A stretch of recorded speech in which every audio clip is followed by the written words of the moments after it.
Hello बच्चों, let's read this question. The question says sum 3/4, 2/3, 7/12 up to 19 terms. तो यहाँ पर मैं की कॉन्सेप्ट लिख लेती हूँ। क्या है हमारा इस क्वेश्चन का की कॉन्सेप्ट की a series is said to B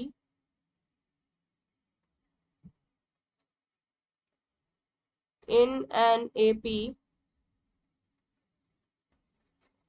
whose common difference is same। जिसका कॉमन डिफरेंस सेम होता है उस सीरीज को हम क्या कह देते हैं, एपी में कह देते हैं। कॉमन डिफरेंस क्या होता है,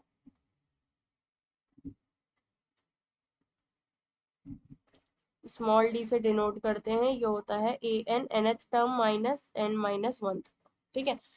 तो अब यहाँ पर मेरे पास एक सीरीज गिवन है, हमें उसका सम निकालना है 19 टर्म्स तक। तो पहले हम देखते हैं ये सीरीज हमारी किस में है। सीरीज क्या है, 3/4, 2/3, 7/12। ओके।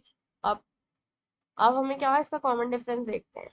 तो d इज इक्वल्स टू क्या होगा, अगर n की जगह मैं यहाँ पे 2 रख दूं तो a2 minus a1 second term minus first term which is equals to 2/3 minus 3/4। इसका हम एलसीएम ले लेंगे।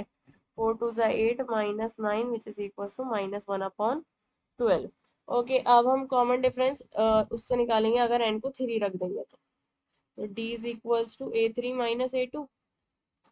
तो थर्ड टर्म हमारी क्या है, 7/12 माइनस 2/3 इज इक्वल्स टू 12।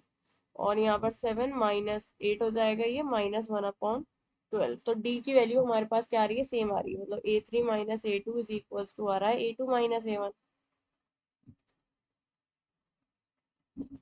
ये सेम आ रहा है तो यहाँ मैं लिख लेती हूँ कि D common difference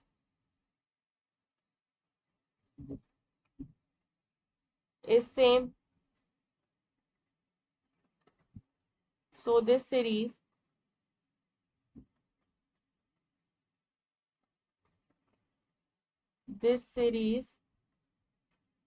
is in an AP. ये सीरीज किस में है, एपी में हो जाएगी। ओके, अब हम क्या करते हैं, ये सीरीज एपी में है तो हमें इसका सम निकालना है। तो यहाँ पर मैं लिख लेती हूँ कि sum of N terms of an AP, N terms of an AP क्या होगा, वो n/2 2a plus n-1 into D. A first term, D common difference, ये होता है। ओके, तो अब हमारे पास यहाँ पर क्या करना है, हमारे पास जो सीरीज है वो क्या है, 3/4। हमें इसका सम लिख लेती हूँ मैं, s 19 टर्म्स का निकालना है तो s19 लिख लेते हैं। क्या होगा वो, 3/4 प्लस 2/3 प्लस 7/12